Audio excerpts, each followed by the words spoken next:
લોકમત ન્યૂઝમાં આપનું સ્વાગત છે।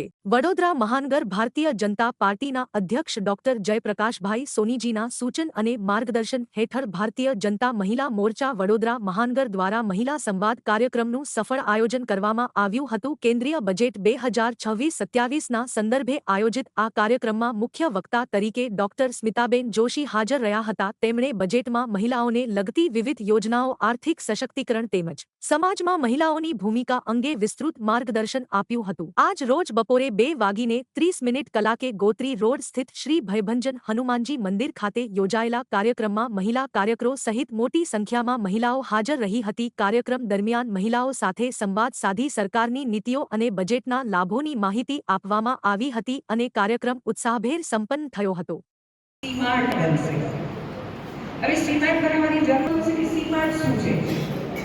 સી એટલે તેણી મહિલા હોય તો સી માર્ટ નો ખ્યાલ છે। સી માર્ટ નો આખો સી માર્ટ મહિલાઓ દ્વારા મહિલાઓ થકી એના વડાપ્રધાન કોણ છે? નરેન્દ્રભાઈ મોદી। ગૃહમંત્રી કોણ છે? તો એવી જ રીતે આપણે મહત્વની જવાબદારી છે દેશની અને એ છે નાણાં ખાતું। આપણે ઘરમાં પણ આપણું નાણાં ખાતું હોય છે અને મોટી ભાગે કમાનાર એક છે પણ એનું બજેટ કરનારી બહેનો જ હોય છે। બજેટ આપણે બનાવીએ છીએ, બનાવો છો કે નહીં?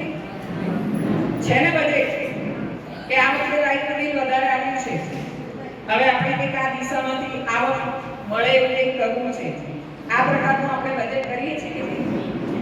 એ જ રીતે વિશ્વની ત્રીજા નંબરની મહાસત્તા એવા ભારત દેશનું આ બજેટ અને એમાં મહિલાઓના ઉત્થાન, સશક્તિકરણ, સ્વાવલંબન અને દેશના ઉત્થાનને સાંકળીને કેટલા મહત્વપૂર્ણ આયોજન અને મુદ્દાઓ વર્તમાન બજેટ 2026-27માં કેન્દ્રીય નાણામંત્રી શ્રી નિર્મલાબેન સીતારામને આપણને જે ભારતના આર્થિક વિકાસ એની રણનીતિ સંદર્ભે જે મક્કમ પગલાં અને જોગવાઈઓ કરી છે એના સંદર્ભમાં સમાજના તમામ વર્ગોને આવરી લે એ પ્રકારનું આ સર્વ હિતકારી વિકાસાત્મક બજેટ છે।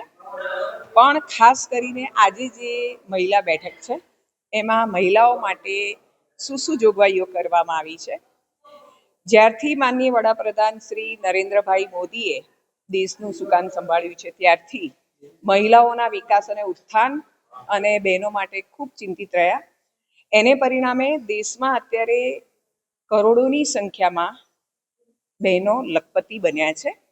હવે આ જે લખપતિ દીદી કે બહેનો છે એમનો સતત આર્થિક ઉત્થાન થાય, વધારે ને વધારે બહેનો સ્વાવલંબી બને, એના માટેની બજેટમાં જોગવાઈઓ કરવામાં આવી છે અને ખાસ કરીને એના ઉપર ફોકસ રહેશે।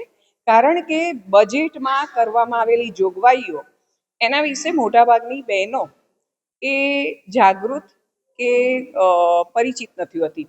એટલે ગુજરાતના તમામ શહેરો, જિલ્લાઓમાં આ પ્રકારની બજેટ સંવાદ કરવામાં આવશે અને એ સંવાદ કરવા માટે એ મહિલાઓ માટેની કઈ વ્યવસ્થા છે, કયા મક્કમ પગલાઓ બજેટમાં દર્શાવવામાં આવ્યા છે એ સંદર્ભે હું આજે વડોદરા શહેરમાં મહિલાઓ સાથે સંવાદ કરવા માટે આવી છું।